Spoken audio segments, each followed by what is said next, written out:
Louisiana Team Trail stop number 4, Lake Bistineau. It's this past weekend. Lake Bistineau is right outside Doyline, Louisiana, which is right outside Sibley, Louisiana. And if you don't know where those are, check them out. But we had a great time. Some guys had a great weekend. Some guys didn't. But the team that won, Paul Clark and Matt Gorum, not only did they win, but they did the right thing. And you'll hear about that when we talk here in just a minute. But right now, let's mention some sponsors before we get started. Marion State Bank, number 1. If you bank local in North Louisiana, check out Marion State Bank. Great outfit. I've been banking with Marion State for a long time. Discover Monroe, West Monroe. If you're looking for something to do when you're in the Monroe, West Monroe area, go to the webpage for Discover Monroe, West Monroe. They have everything outlined, tons of fun stuff to do in and around those towns. The town of Farmerville and the Union Parish Tourism Commission.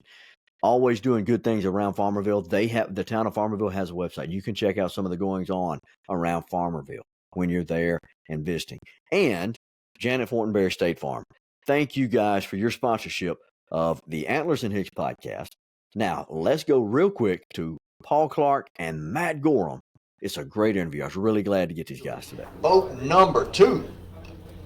Paul Clark and Matt Gorum. This team is in the top 5 for the Anglers of the Year from Blanchard, Louisiana. They hot and ready to come out of there, son. How'd we do? Thumbs up, thumbs down? What we got? Had a dead one cost all day. We threw about 3.5 pounders. Yeah? It's a good day. The small one died. Yeah. They will have a dead fish penalty. Man alive. Man, these are some big fish in there. I hate they got that one fish penalty. Right now we're looking for 4.96 on the scale. 4.45, not quite enough.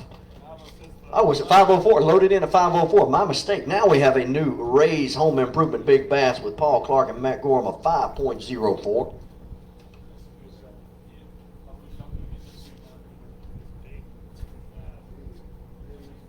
Let's see. Total weight. The weight is 19.88. Is that factored in with the penalty? 19.38. Still good enough to take over that Simmons Sporting Goods top weight. Louisiana Team Trail was at Lake Bistineau this past weekend. We got 2 guys right here that have not only did well at Lake Bistineau, they have done pretty well all year long. And I got to be honest with you guys, when we started at Caney, you showed me a little bit, but I thought, it's just a one-off. But you guys have stayed steady all year long, and now you're sitting in the second spot. Not only did you win Bistineau, but you're sitting in the second spot Anglers of the Year with 1 stop left, with only 5 points out. So congratulations. We got Paul Clark and Matt Gorum right here. These guys, Blanchard, Louisiana. I heard them Blanchard, Louisiana mosquitoes a while ago, huh? Yeah. Yeah. Well, go ahead. Y'all go ahead and give us a background on you real quick. Just something so we know who we're talking to. Go ahead, Paul. You go first. All right. Yeah, I grew up in Monroe originally, and started fishing tournaments with my dad when I was probably about knee-high to a grasshopper, and just grew up fishing all the lakes around Monroe, Caney, Darbone, Bartholomew, the Great Washita River, Bayou Desert, every mud hole I could find to fish in, or somebody's backyard pond, they'd let me fish. But I grew up there all the way through college. I fished when I was at ULM for about 4.5 years. I got that 5-year degree from ULM. Yeah. And me and my partner, Brett Pruitt, fished together through college. We ended up winning the college national championship in 2013. And ever since then, moved to Shreveport about 10 years ago, live in a little town called Blanchard outside of Shreveport, and just been fishing all the local trails and venture over to Sam Rayburn and Toledo Bend every now and then when I get the chance.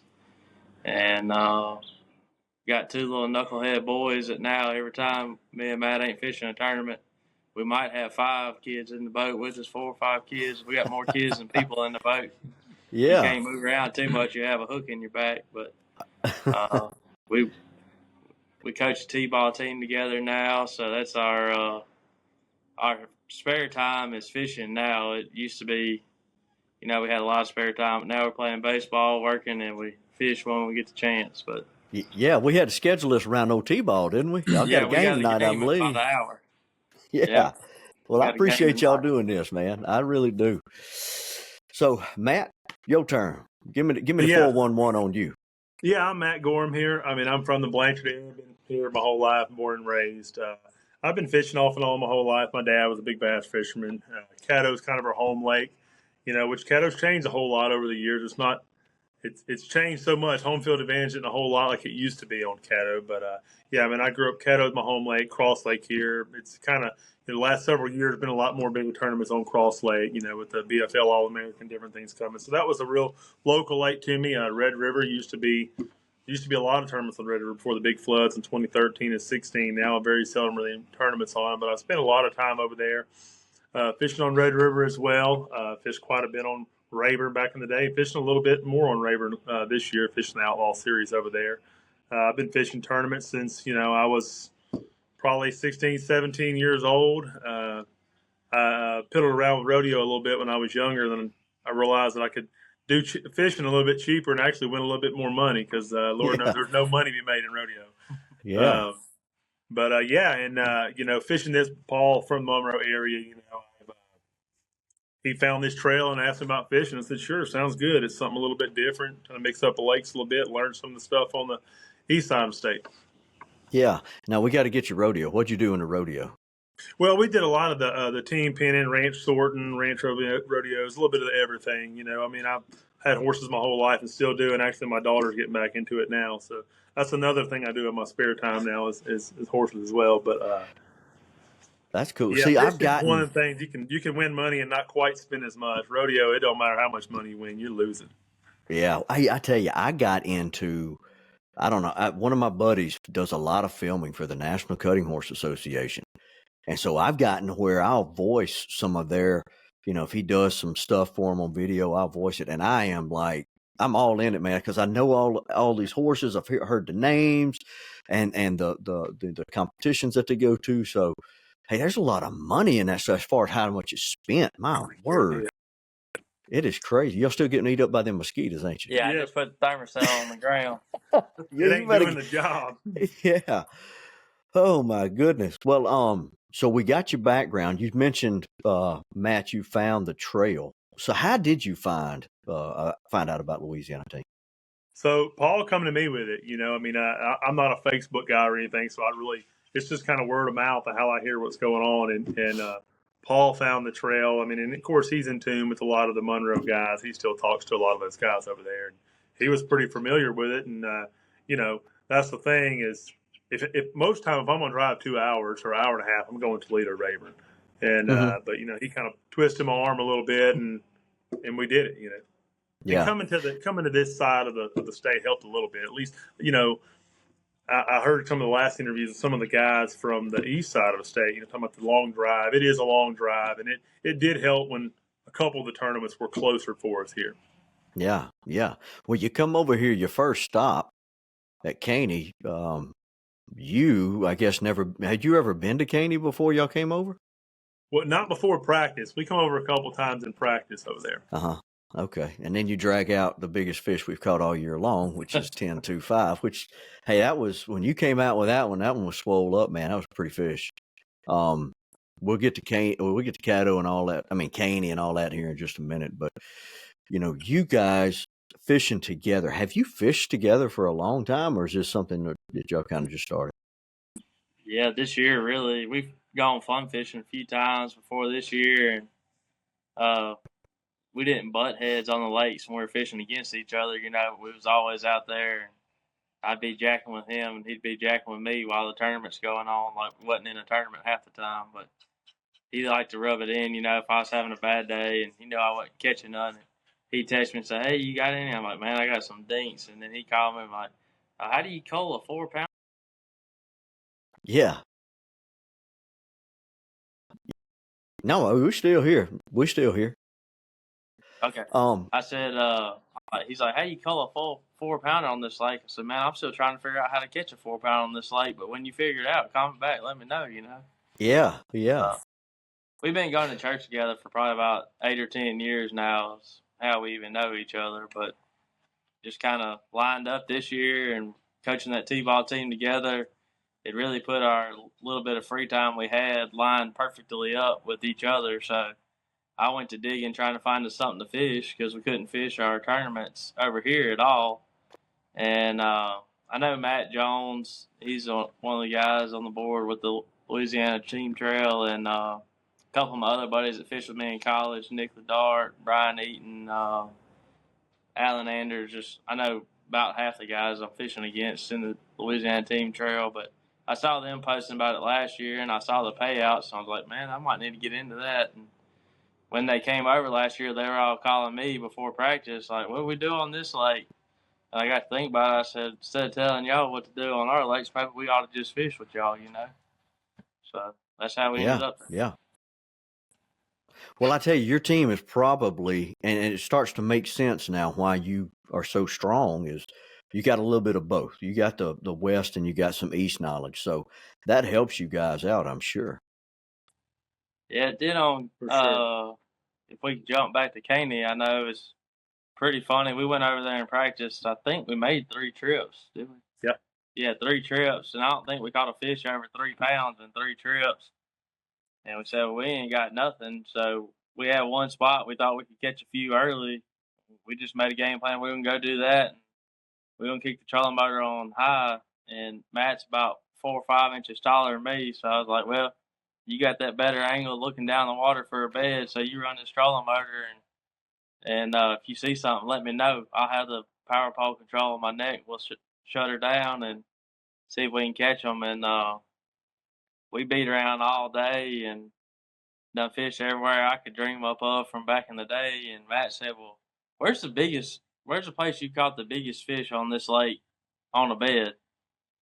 And I ain't going to tell all the details because everybody that fishes there would know where it's at. But I give him a little rundown of a couple of landmarks over there. And we were in the middle of fishing for a little fish on a bed, And he's like, well, let's just go over there.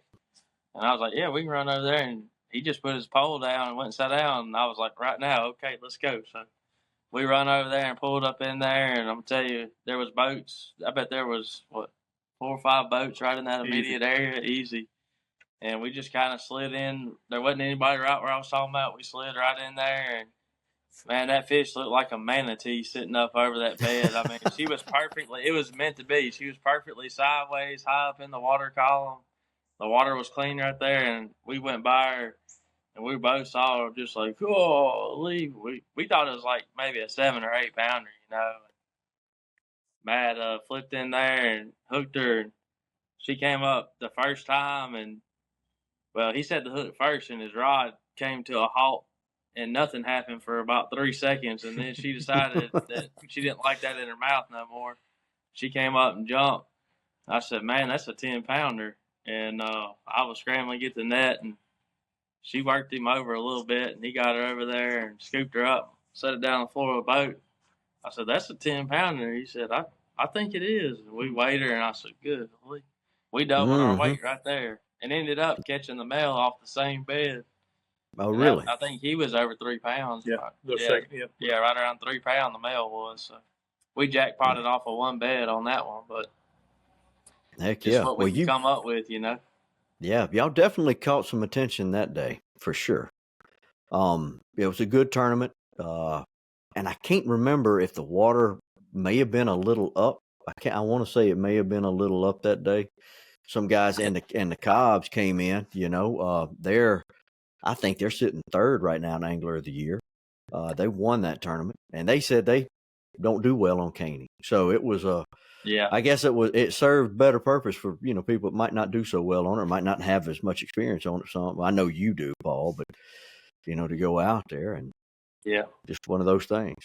I probably hadn't been there in, I'm gonna say, 15 years before we went to practice, so I was pretty rusty on it. But I know my buddies that were fishing the event had been on some, 25 to 30 pound bags the weekend before.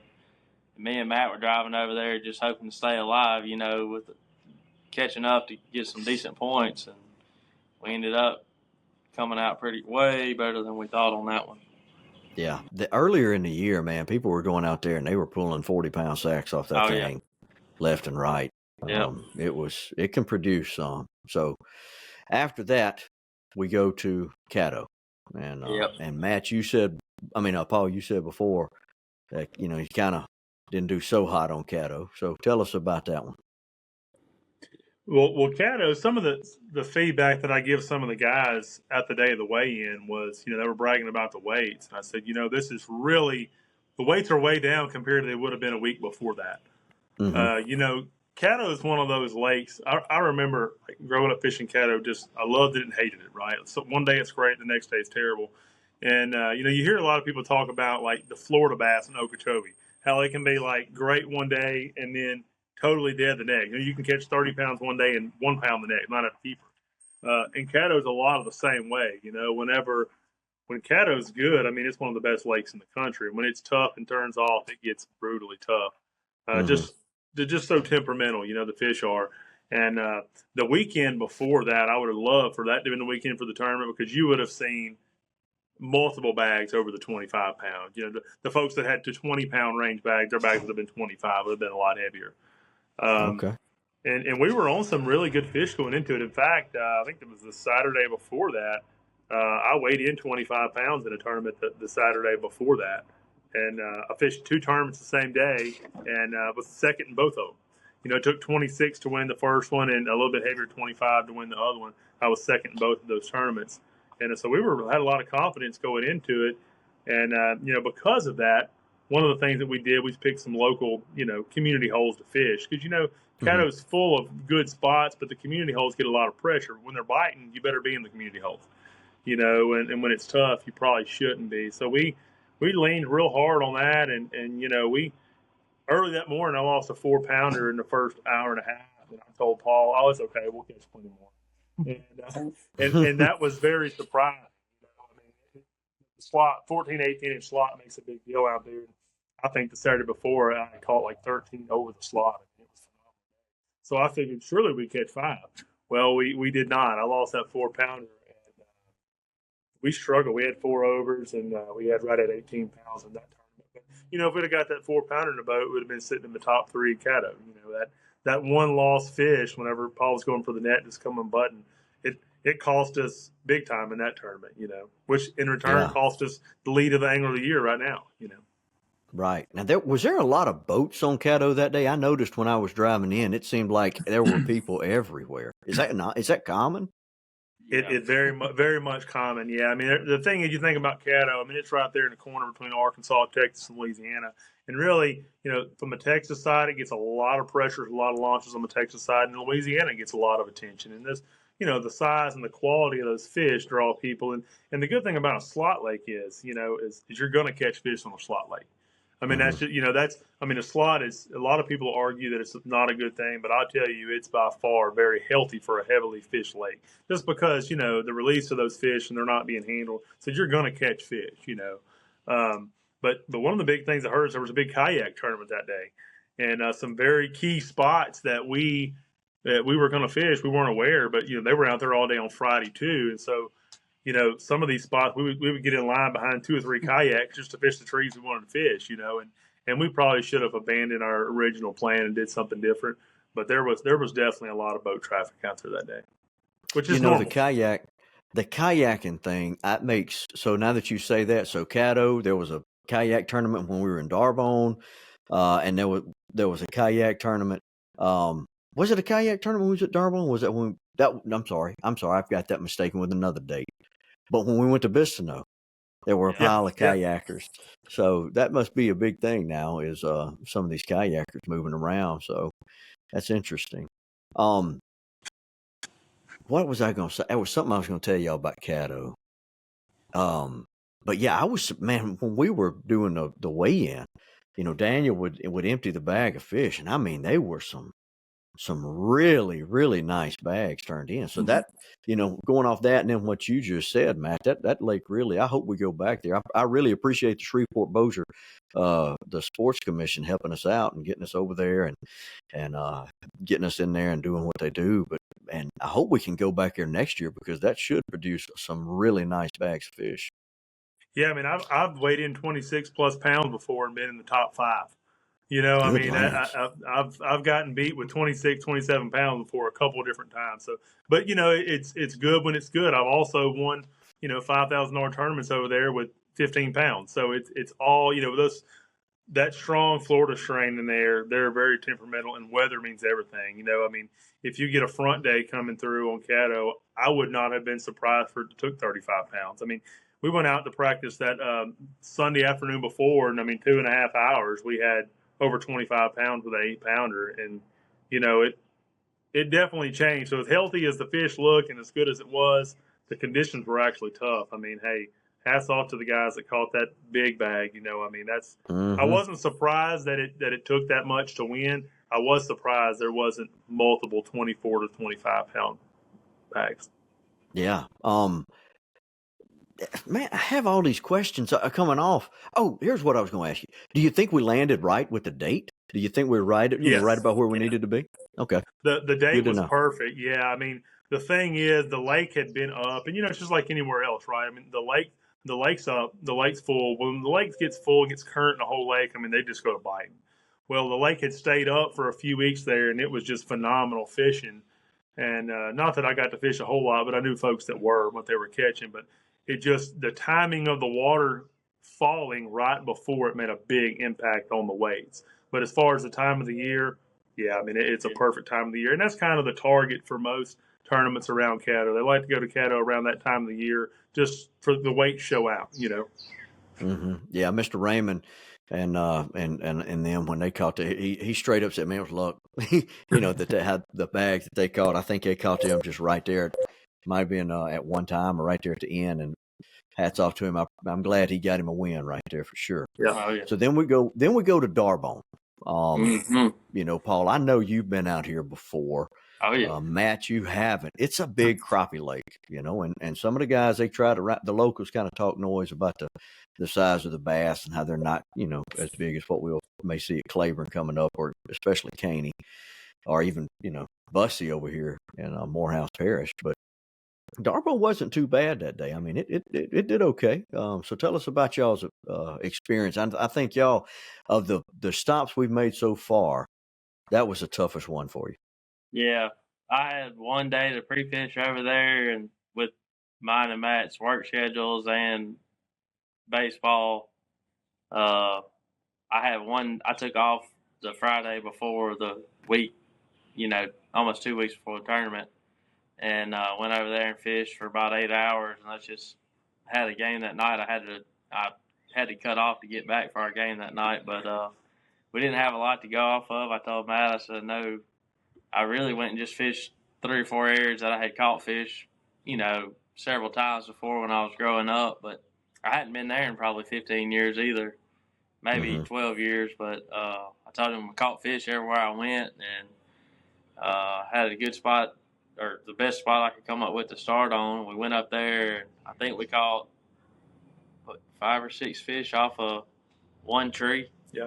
There was shad in there, the shad spawn was going on that day, and the wind was blowing so hard right onto them we couldn't see the shad.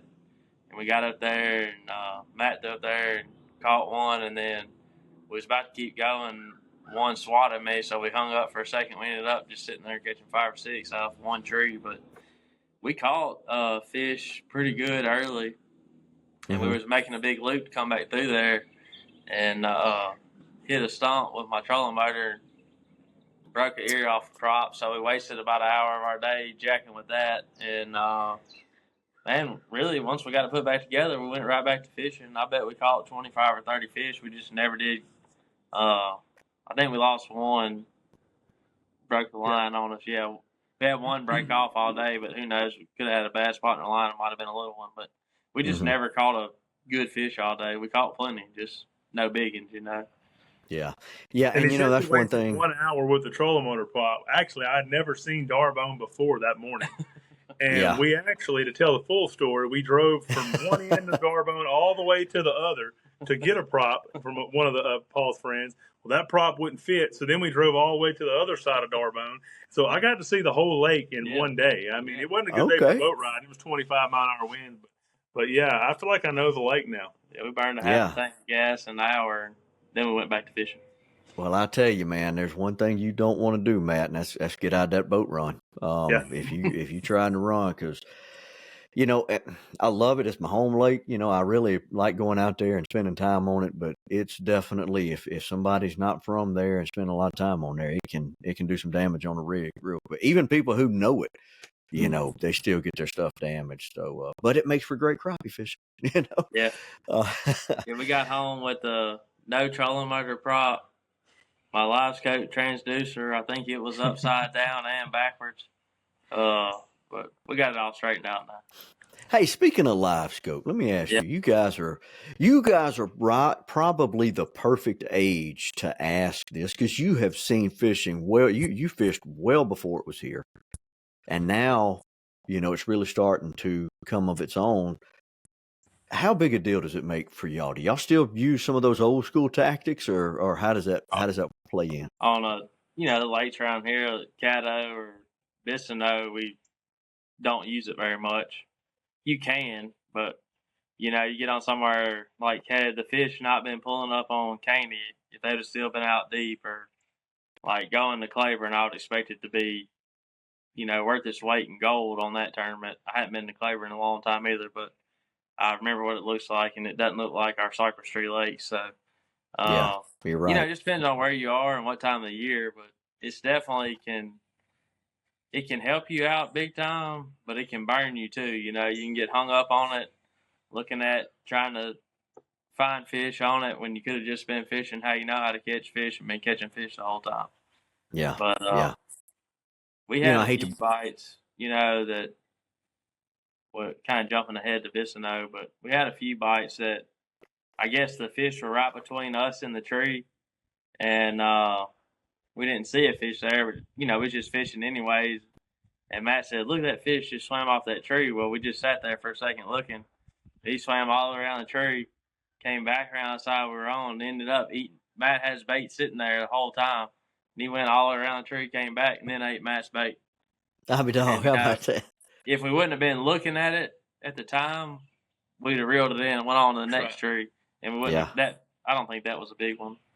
It was smaller. No, that wasn't. But you did catch one that we saw. I mean, it's definitely has a great value to it. I mean, like Paul said, it's not as critical on Cypress Tree Lakes, but I don't actually have one on my boat, but Paul has one on his, and the other partner that I fish with on Rayburn, he has some, and I can tell you in a little bit of time that I've used it, it's pretty deadly. It's I mean, I think especially in the cold water seasons, if you don't have it, you're at a big disadvantage. I mean, I think the weights in the tournaments have really showed it. I mean, the days in early spring or late winter winning tournaments around here with 20, 22 pounds is over. I mean, the 30-pound stringers are not as uncommon, and I think without a doubt the live scope has a huge impact on that.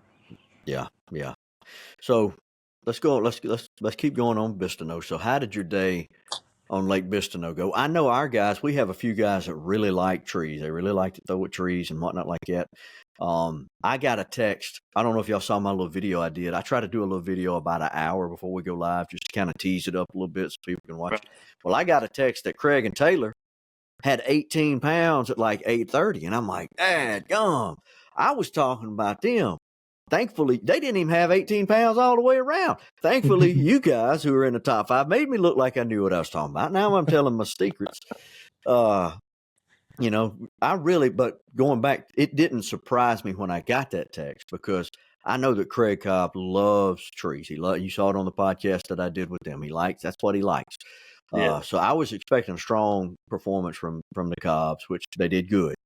But you guys came in and, apparently you guys really like trees too. So tell us how Lake Bistineau went. Well, there's almost Bistineau's, Caddo has a lot of trees in it, but Bistineau has just so many trees. It's really like the guys coming from Monroe that had never been there. And, like the normal lake you go to, you drive your trolling motor, you beat the bark off enough cypress trees, you're going to get a bite here and there. Bistineau is not so much that case because there's just so many trees.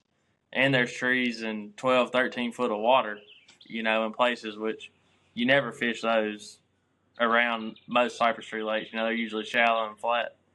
Mm-hmm. But Matt had been over there the one practice day. He practiced one time for Bistineau. I didn't even go down there. And he caught 2 good fish in one general area. So we just started there and made a bunch of giant circles. And we ran the motor down there and we ran the motor back. Other than that, we fished all day. Okay. All right. Yeah, Well, I mean, it's Bistineau is actually not a strong lake from us. And a lot of people that moor him like, oh, well, you're local. This is your local lake, and that's really not the case, right? I mean, that lake is 50 minutes from my house, and honestly, the tournament was the second time I fished it in about 4 years. And it's just, I mean, with Caddo and these other lakes right in your backyard, I'm not going to drive down there unless it's a tournament, right?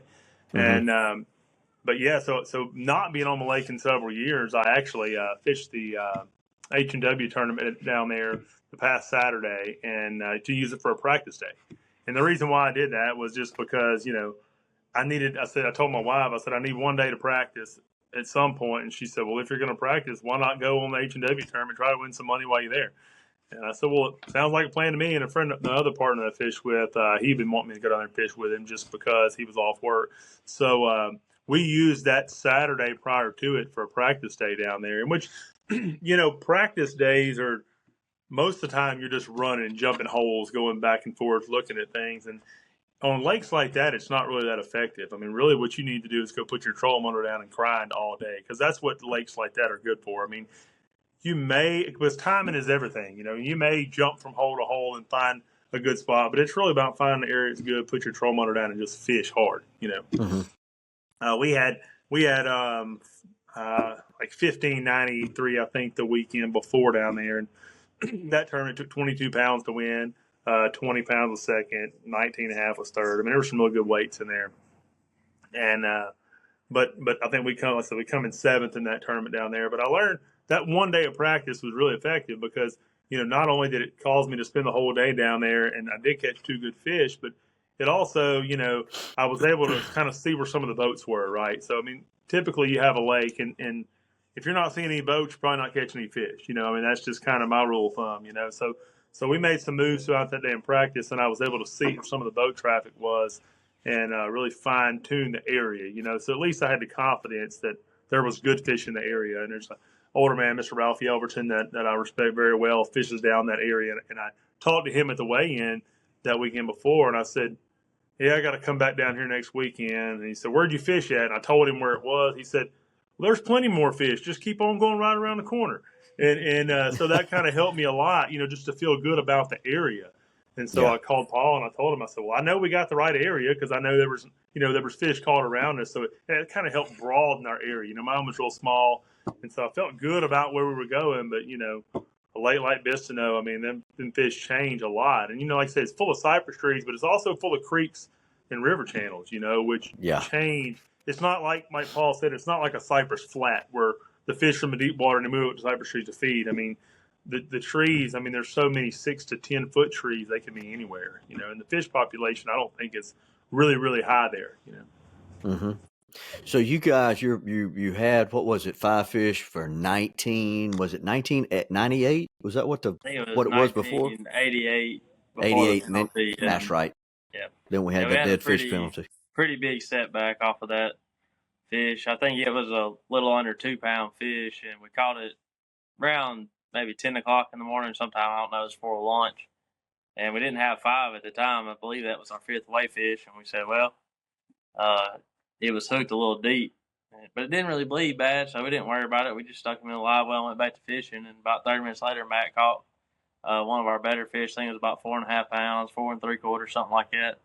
And we got him in the boat. Matt went back there, put him in there, and he said, I think this song gun died on us.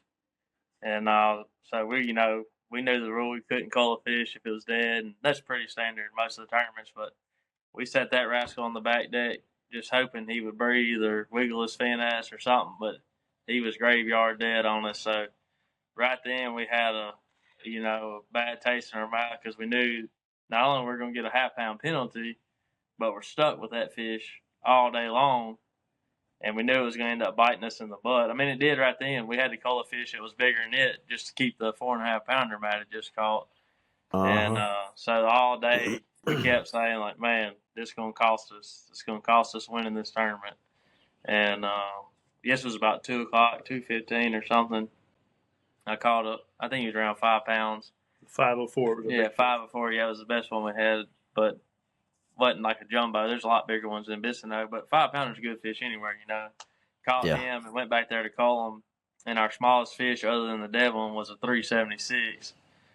And it's hard to throw a 3 3/4 pounder back and keep a fish that you're going to get 1.25 pounds off of. And we just knew, like, man, we're going to have to catch like a 7 or 8 pounder to overcome the deficit that we've already thrown back, and we didn't do it. So we thought we were snake bit for sure. I mean, I figured with the guys, everybody from under knows how to fish Cypress trees. I was like, somebody's going to come in here 20, 21 pounds and beat us, and we, the little dead fish going to cost us. But it ended up working out for us in the long run, getting the win. But it wasn't, I think we only won by about 3/4 pound, if I remember right.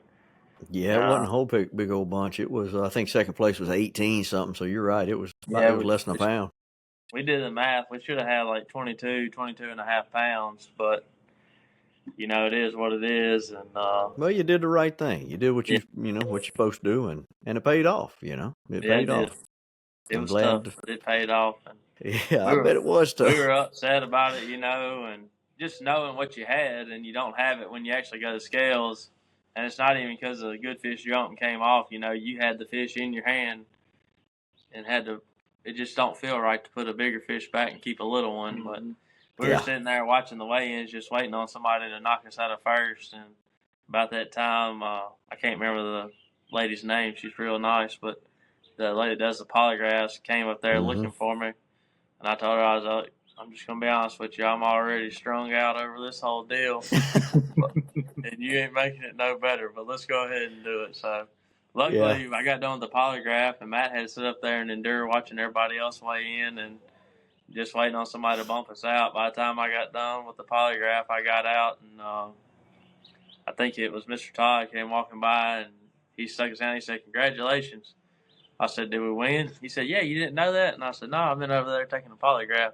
He was like, "Yeah, y'all won, man. You need to go up there and get your cuff and take a picture." And I was like, well, everything was better then, but it was tough for a while. Yeah. Well, I tell you, man, I'm glad you guys did the right thing and pulled it out. And I know that those polygraphs have to. I don't think I could pass a polygraph even if I didn't do nothing wrong. I just would get nervous, and boy, I'd muck it all up by sitting over there trying to tell it. But you boys did a good job, and I'm glad you did. We cracked up half the way home about some of the questions that the lady asked me. I think the first one she asked me was my shirt white? And it was white, but it had gray swirls in it too. I said, that's a trick question. Give me another one. She said, are your shorts blue? I said, yes. And then she said, have you ever lied to your spouse? I said, yes, real quick. And she looked at me surprised, and she said, everybody tells me no, and that's my question that I know if they're lying or not on. Now I gotta give you. She said, just lie to me on the next question so I know what a lie looks like, and then we can get started. I said, okay, I can do that for you. Oh goodness, well, I like that. Look at you. You way honest. You better tell your wife that you just said that. Told her. So yeah, okay. I told her when I got home, and she said, well, when did you lie to me? I said, every time you call me and we fishing or hunting, and you say you about to come home, and I say, yeah, here in just a minute. And then we're on the road. Yeah, we're headed. We're loading the boat up. We're really still loading up. Yeah, we'll be there in just a minute. And 3 hours later, we come rolling in the driveway. But well, surely by now she's already figured out that that's not totally the truth. She's pretty accustomed to it. Yeah. Yeah. Your standard answer, huh? Right. Oh goodness. Well, guys, hey. So talk to us about some of your sponsorships. I know some of you guys, you have a little sponsorship going on. So give you guys some bump real quick. Well, the funny thing is, if you saw me jump up just a second ago and run off, I saw you.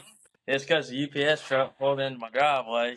And I'm going to cut this little box open right here because it's pretty coincidental that this just happened. Well, you scheduled this, then you say, hey, boy, ship me something real quick. I ordered it last week and it just showed up. We got some Vicious Pro Elite 100% fluorocarbon and some Vicious No Fade braid. Vicious been sponsoring me since way back when I was in college, and they're a real good company. I know some people already know about them, some people use it, but for the price, the quality is there, just like the big name brands, and you can buy it a little bit cheaper than you can buy, your cigars and all that stuff. And then Denali rods, I've been fishing with them for quite a while too, probably 7-8 years or so, and that's all I use. And it's I broke one of them Saturday, and I was trying to remember how long I've had that rod, and I couldn't remember how long I've had it.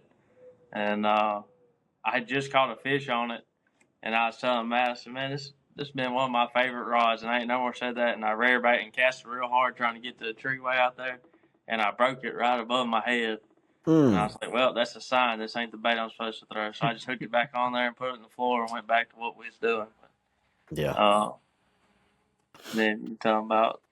Yeah, I mean, the bait we really leaned on hard Saturday and that I used the weekend before is Mr. Twister's working really hard on a stick bait they got come out that they've had one for many years, probably about 8 years now. But the last year, Mr.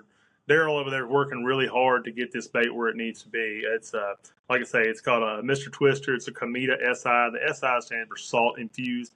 And what he's really been working on is getting the weight where it needs to be. Because the stick baits, I mean, every brand's got one, but they're not all created equal, right? We all know that, and in some of the brands, they don't hold up very well. They're more expensive, and kind of what his idea was, I can come out with a bait that's just as good for a more affordable price that holds up. And so he's been working on this really hard since last May.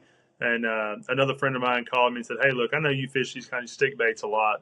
Would you be willing to, check this thing out, try it out, and provide any feedback? So I've been using it a lot lately. Actually, I just said that's all I'm going to fish. I'm going to figure it out. I'm going to help figure this bait out. And I know it works. I mean, it looks great. It fishes great. The weight's perfect.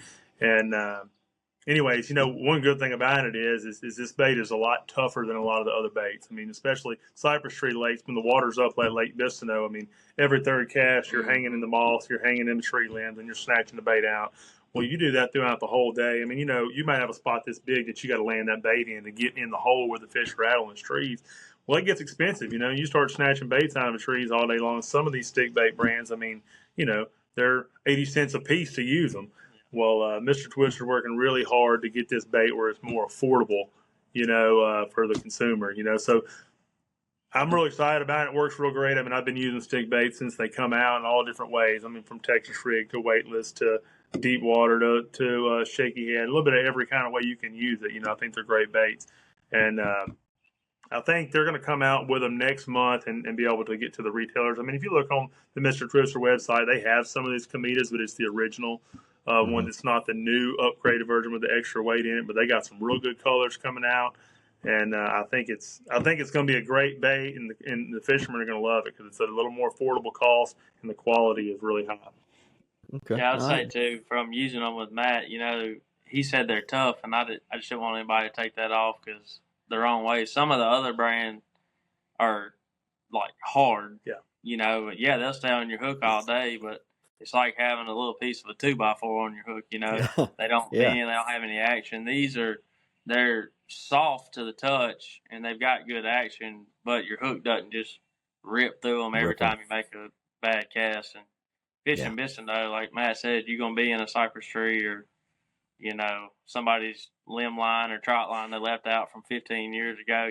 You'll find it if you go bass fishing, But they hold up well. Yeah, very, very good point. Like you say, they're tough in a good way, right? I mean, but they've got. I mean, he's worked really hard, to get the salt content where it needs to be and the weight, and he's got it down to an art, and I think it's going to be great. People are going to love it, and that's the Mr. Twister. That's the Cometa SI, and that SI is for salt infused. Okay, man, that's good stuff, dude. I appreciate that. Before I let y'all go, real quick, how you feel about Lake Claver? Yeah. That's all We'll I have to need go to spend know. some time over there. Is all I can tell you.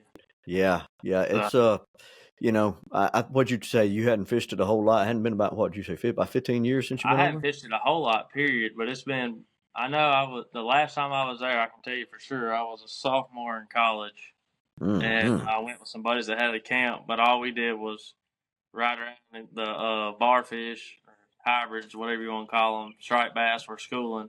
All we did was ride around, look for them busting, and ran over there and caught 15 or 20 of them. Went to the next school, so Mm-hmm. Okay.